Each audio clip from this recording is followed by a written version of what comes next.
Hello everybody, welcome back to Zip Solution. Today I am going to show you how to disable Windows update, automatic update in fact, in Windows 10. In Windows 10, Windows update disabling is some tricky. At first you need to see that if there is any Windows update is downloading or pending. For this you need to click on Start button and then go to Settings. In Settings you will find Update and Security.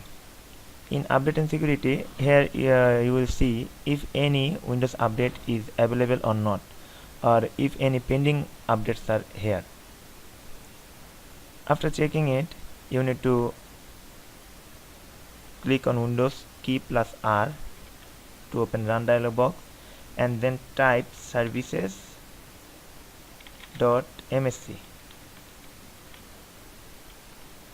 and then hit enter.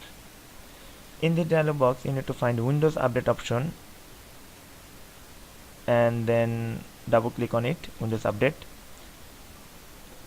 Here you will see startup type, it will set to manual. You need to disable it and then you need to stop any services which is running and then hit apply and OK.